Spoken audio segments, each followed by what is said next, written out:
Okay, so I'm going to be still, see if there's questions, comments, thoughts, anything that I need to explain, any questions that you might have that would make this more meaningful for you. Yes, sir? For patients that avoid milk because of hormone issue or whatever, do you give them alternatives, or do you tell them, well, it's not that much, so it's not that significant amount to where it'll affect you or hurt you? Yeah, I think that's an excellent question.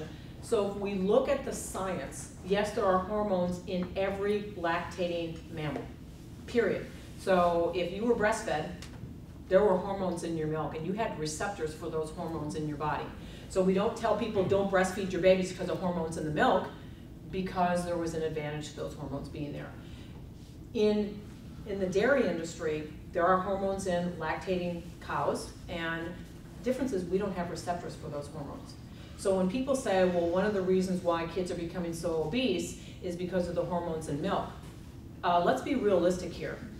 Kids are becoming overweight because we eat too much and exercise too little, so we can dress it up and call it something else, but it's overconsumption and lack of physical activity. And so we can all look at that and say portion sizes have gotten bigger, all of those things. So if someone says, look, I don't want, regardless of what you're telling me, I still don't want that, then I would probably tell you to drink organic milk, because part of the organic standard is no hormones in the milk. So drink organic milk, the price is coming down, Kroger has it, H-E-B has it. Whey protein for muscle protein synthesis is infinitely better. If I had to pick a vegetarian version, I would tell you soy is better. Almond milk to me is a waste of time. Almond milk has a gram of protein, it's not a dairy equivalent. And so even though nuts have protein, almond milk does not, it only has 1 gram. That's one of the reasons why the calories are low. So I'm not saying it doesn't taste good, but it's not a reasonable equivalent. So that would be my answer, is go organic if you're really that concerned about it. But I don't think it's the concern that people say. If I come up with a big health concern that I look at as a public health epidemic, it would be the lack of fruits and vegetables that kids are not eating and that are throwing away in their school lunch. I could give you much more science saying the elimination of fruits and vegetables impacts chronic disease than hormones in milk. But again, everybody wants to go with the eclectic, and just like I started out saying, hydration is money in the bank, and you all know that. But the reality is the average consumer doesn't know that. And we need to keep preaching the same story, because they're gonna say, well, coconut water is awesome. Well, no, it isn't. Not for a sports drink, it isn't. It's not for a sports drink. So excellent question. Any other? Yep. How well does pea protein work compared to whey? Or? It doesn't, because the leucine content is reasonably low. Now there has been, and actually was done at UTMB Galveston, I can't remember the guy's name. I want to say Page or Payne, did a study on using combined proteins, where you used whey, casein, and soy, and the combination of those three extended the anabolic response to protein after a meal. So if someone said, you know what, I'll have a glass of milk afterwards, but I really want to use soy, I could make a compelling argument that a combination of proteins can extend that anabolic window, and that might be something that's advantageous. But that's not where the science is. Now, with that being said, we're talking nuances here. If somebody has adequate amounts of protein from other sources like egg or beans or other things, you can still get an anabolic response. It's just not as robust as if you used whey or a leucine related product. So, and I also think leucine is also pretty rock star for recovery from injury. It tends to be one of those amino acids that really promotes healing, along with glutamine and arginine. Mm-hmm. Did you mention Ensure, that the muscle health? I love that product. Yeah, love that product. Ensure Muscle Health, again, no stock in this company, full disclosure. Ensure Muscle Health has a compound in it called HMB, and HMB is leucine's cousin. And so when my son was able to run 10 days after he had knee surgery, part of his nutrition protocol was Ensure Muscle Health. Because it has a concentrated source of leucine's cousin, HMB. It's trademarked on the label Revigor. So when you see Ensure now with Revigor, and you think, what the heck is this? Or you see an HMB related product, HMB is leucine's cousin, tends to be a little bit more stable and less expensive than leucine. Love that product. So from an injury standpoint, I do think that's one of the products that's worth the money. It's about $2 a bottle, but I really think in the first 2 weeks, let's say after surgery, really a great idea to have a protein that actually stimulates muscle protein synthesis, so you don't get the atrophy that, and you've all seen it with an ACL or just immobilizing a limb, all of a sudden you see that muscle fall off the bone. Ensure Muscle Health is a product that's out there that, again, it's a food, so it doesn't have to be, it's not going to appear in your NSF app. It's a food, it's marketed as a nutritional supplement. Love that product. Love that product. Other questions, comments? Yep. I came in late, so I may have missed it. Did you talk about, I guess one of the things a couple weeks ago was a kid who died in the city, died because he drank too much? I didn't talk about overhydration. And that's why I really think weighing yourself before and after an event is so pivotal. And I think it's pivotal for the kids who don't start, because we've drilled into them, and very appropriately so. If anybody's here has ever heard Doug Casa speak, on a great ATC who's out there beating the drum on the dangers of dehydration. If you YouTube Doug Casa, very passionate, represents your profession very well. But weighing yourself, if you're gaining weight from practice, if you're gaining weight, so let's say you start at 250 pounds, you only have a few number of reps, and you come off and you're 254, you shouldn't be gaining weight. Dr. Joe Chorley, one of the docs I work with at Texas Children's, is the assistant race director for the marathon, and did a study on hyponatremia, and it tends to be the slow runners, it tends to be women, and people that are slower runners, when they go by the aid station, they can actually drink all the water instead of wearing it. And so when they all got little chips, and it was very interesting to watch how many women complained about being weighed. And I was there for one of them, and there were 4-letter words coming out of people's mouth that refused to be weighed, and they put their weight in a chip. And so if you ended up in the medical tent, they could see what was your baseline weight, and it's a really nice discriminator against who's likely to become hyponatremic. So if you're gaining weight in physical activity, you shouldn't be. You shouldn't be gaining weight. So again, a distance runner who's going out on long training runs at Memorial Park and is putting gallon jugs of water, you don't need to do that. That's why the scale is really your best friend. At Rice, I teach a class at Rice. I have a lot of Rice football players in my class. And if they come in with their gallon milk jug, I'll say, how much sweat did you lose in practice this morning? I don't know. I said, get it out of here. You're guessing at your fluid requirement. You're not being scientific about your fluid requirement. So I think there is the risk, and what I read, and of course this is just what I read, and I'm sure you read the same thing, he drank 2 gallons of water and 2 gallons of Gatorade. Well, if you just do that math, his weight gain would have been way over 10 to 12 pounds. So a scale would have been unbelievably helpful. So I do think, and I think it's harder to push it with female athletes.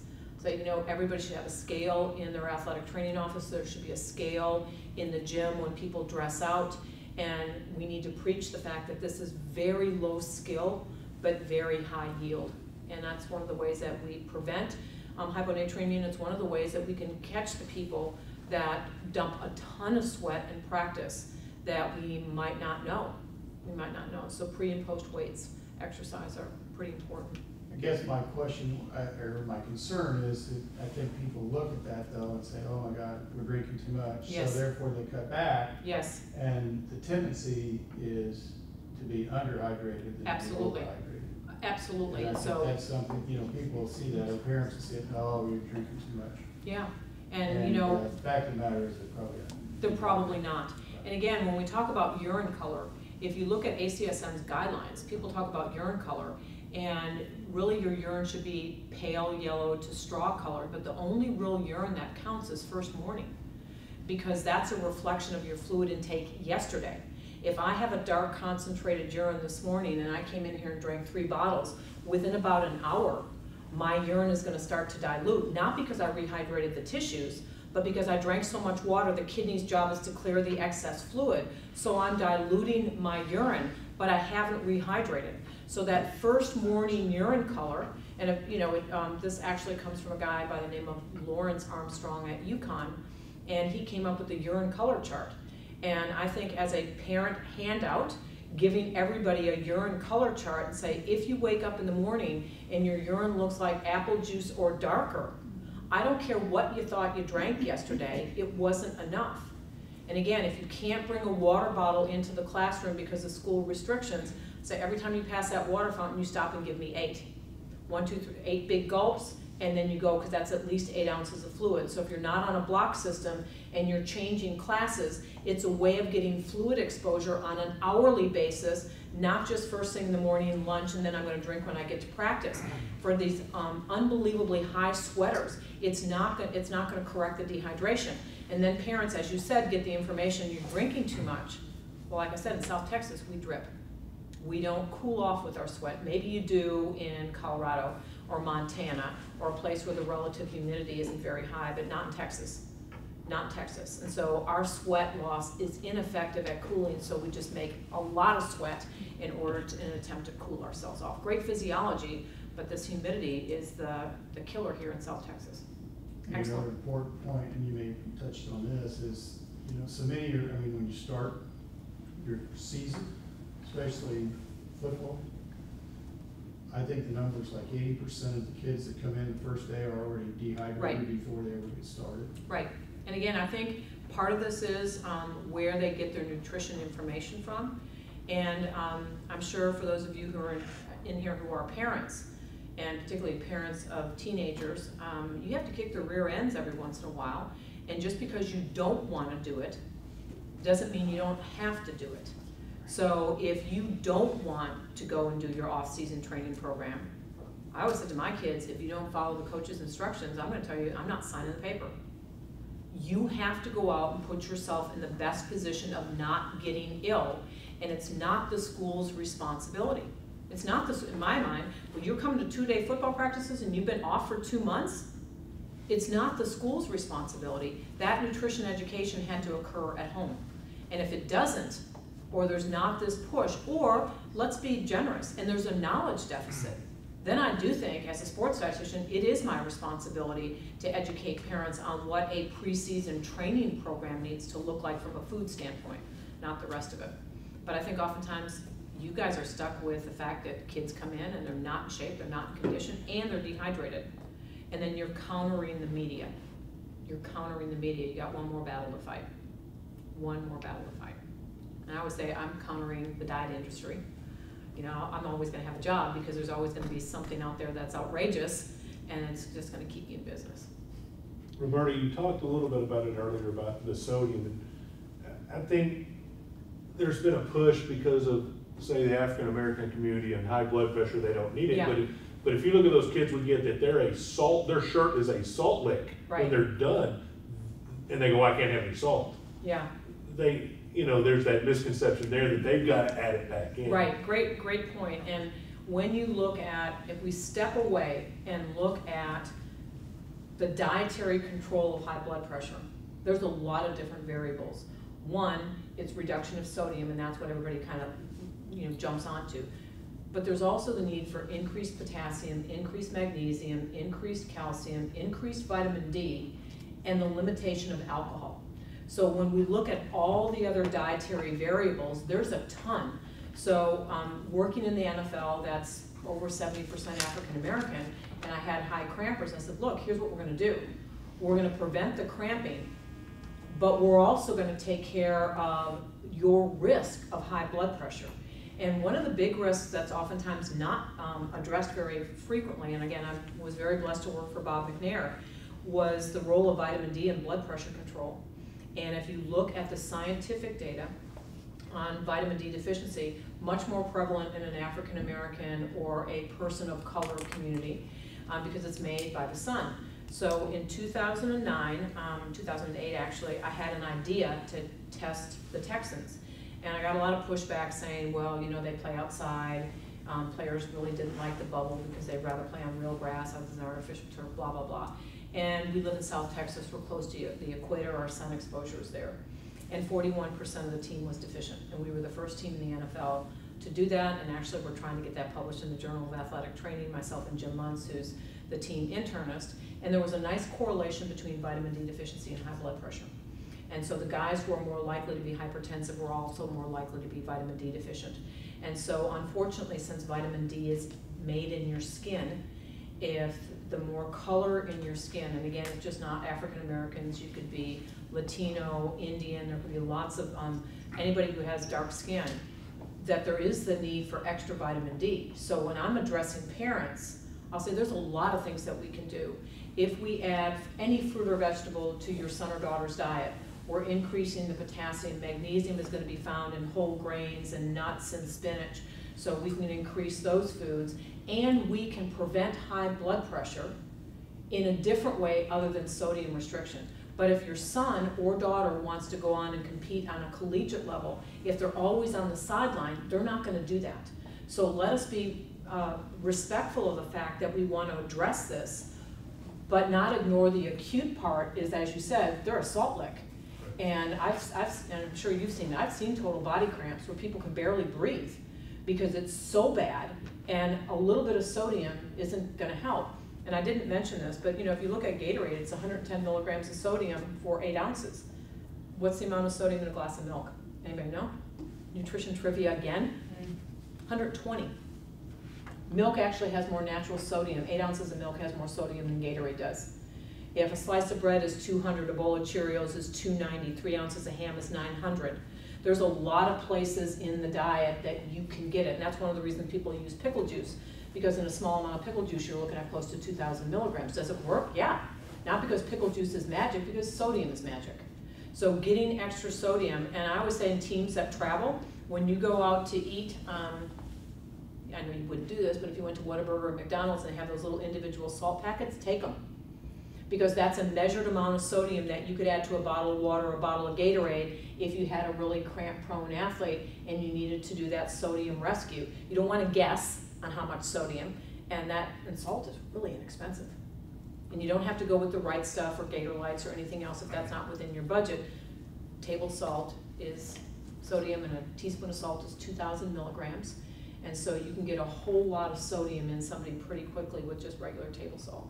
Because it never failed, those will be the same guys who say, well, I had 2 bananas and you're missing out on a big component of what you need to replace. And that's, you know, if you think about Little League and soccer days where people would cut up oranges or they'd have bananas at halftime, great. I love the fruits and vegetables, I love the extra water, but potassium is not the major electrolyte lost in sweat. And so I always said, bring a salt shaker with your bananas or oranges and salt them, and now you got a really nice combination. So if you want a cottage industry, come up with salted fruit that tastes good, and I'll promote it. I'll be out there promoting it for you. Watermelon and salt. Watermelon, yes, there you go. Watermelon and salt, love it, love it. Or at bedtime, I think you recommend milk? At bedtime? Yes. I do recommend a source of protein at bedtime. Milk Every or, single night, or just days when you've worked out, or? I'm gonna say, since recovery is this continuing process, Stu Phillips' work, and I appreciate you bringing that up because I forgot to say it. Stu Phillips' work is suggesting that you need protein breakfast, lunch, dinner, and a bedtime snack. So it could be yogurt and fruit. It could be, again, being respectful of people's budgets and all the other things. It could be beans and tortillas. It could be beef jerky. It could be a little bit of extra chicken with a couple bites of rice before bedtime. It doesn't have to be a product. But yeah, I do think it's a really good idea. If you think physiologically, you have a surge in your growth hormone overnight, it does make physiological sense to say having some protein at that bedtime meal. And again, that's counter to what people believe. Even before you go to bed at night, people think what? It turns to fat. No, it doesn't, unless you're eating a gallon of Bluebell is going to make you fat regardless of when you eat it. So it's not the nighttime feeding that gets you, it's the amount of the feeding that gets you. What about that Ensure? Would that be good at night? Ensure, yeah. The Ensure whole works. bottle or just? Whole bottle. Whole bottle. Because Ensure Muscle Health is going to have 13 grams of protein, so that would be a product. Again, I wouldn't go with that first. I wouldn't necessarily go with that first, again, depending on budget. Yeah, it's expensive. It's expensive. And like I said, being on that impoverished end of the scale at one time in my career, if someone told me I had to go out and spend $2 a night on a product, I'm going to tell you I would have said, then I don't eat. So what are my options here? What are my options here? Any other questions, comments? Yes, sir. So, okay, most of my athletes come up, they of course want the protein. They want to build the muscle. They want size, of course. Yep. I mean, we provide snacks, you know, health conscious snacks, I guess. The lunchroom is terrible as far as providing nutrition for the kids, I feel, at least to the athletes.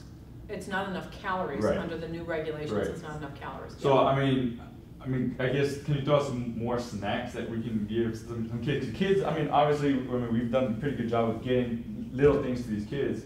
And I'm just trying to think of more things that'll be beneficial on a protein, carb scale besides, I mean, we sell the peanut butter and jellies, we sell the little trail mixes that we make, and the Gatorade shakes, stuff like that. Is there anything else that maybe Beef jerky. Okay. Beef jerky, I think, would be a nice addition to that.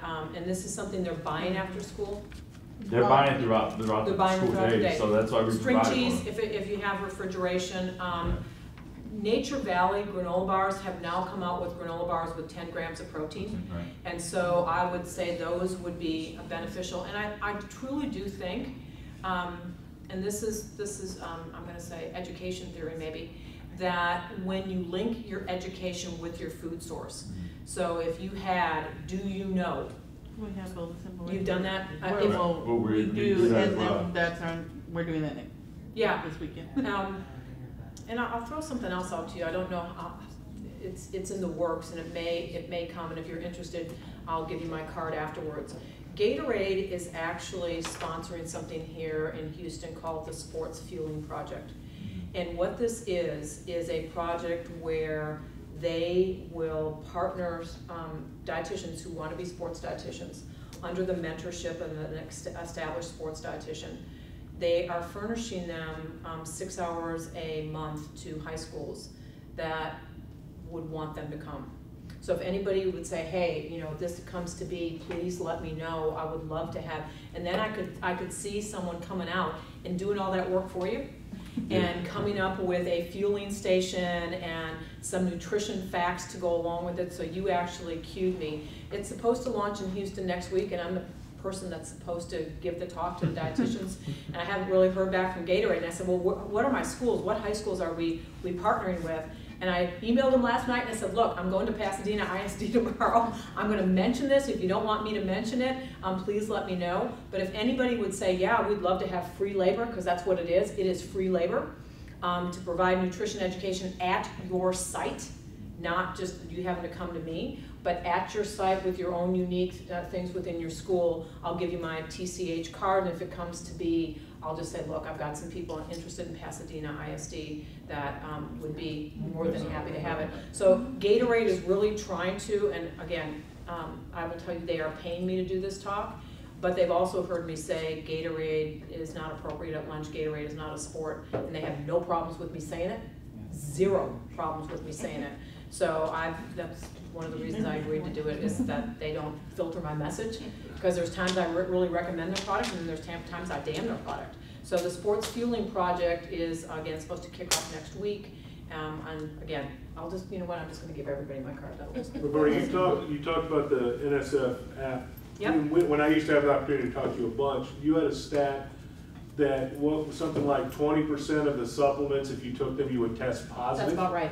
That's about right. I hope I have enough. I don't know that anybody's tested positive from chicken breast. No. But, you know. No, but I will tell you, the next big frontier is the safety of the food supply. And there are countries of the world that I tell people not to buy food from, and Asia is one. A good percentage of the contaminated product is coming from Asia, and you think, well, I'm not taking any Asian supplements.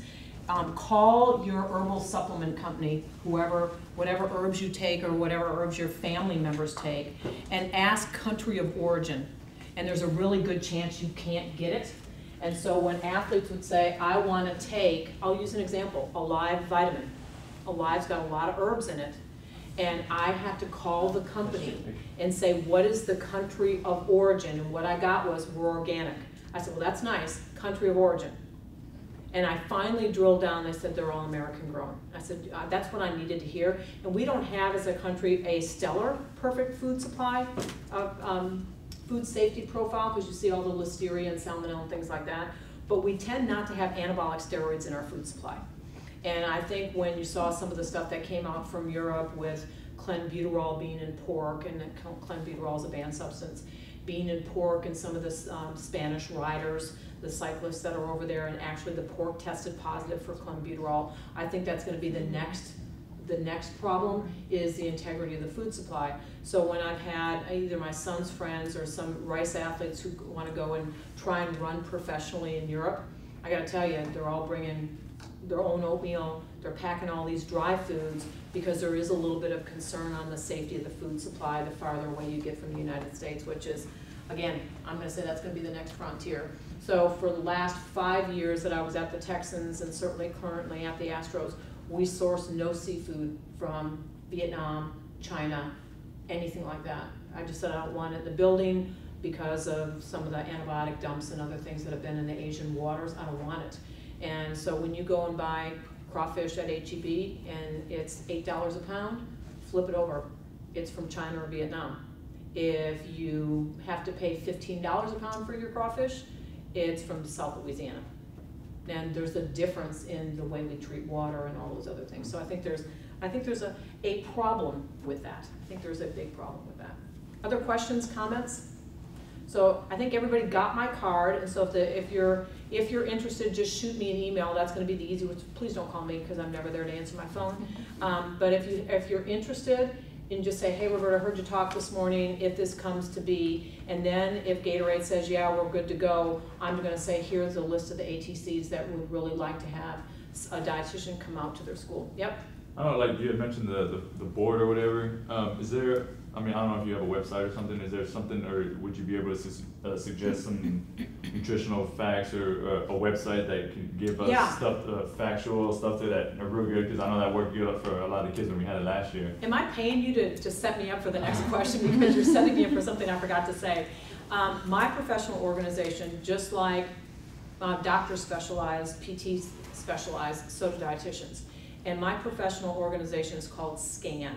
Sports, Cardiovascular, and Wellness Nutrition is what SCAN stands for. So SCAN DPG for Dietetic Practice Group, scandpg.org. And if you go to that website, you search what are called fact sheets, and their color, their high resolution, their quality, and they're free.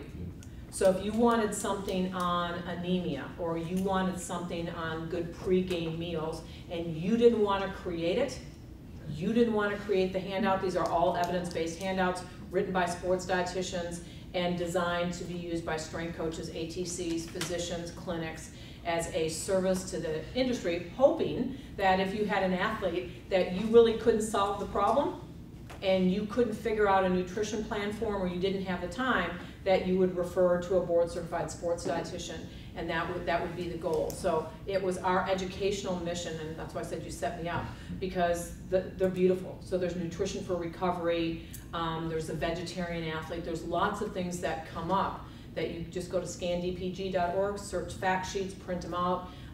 There is a way for a fee if you wanted to put your own business card on there on the back, import your own business card and use it as an educational handout. There's a way that you can do that and buy them. Those you'd have to buy. If you say I could care less about that, you get the free ones, and as long as you got a nice printer, you're going to be good to go, and they're professionally done. Yeah, awesome, awesome. All right, well, hopefully this was helpful, got you going, and I appreciate the dialogue, the really good questions, and if I can help you, you got my email address, you got my card. Like I said, don't call me, email me, and look forward to seeing you all again. Thanks so much for having me, appreciate it.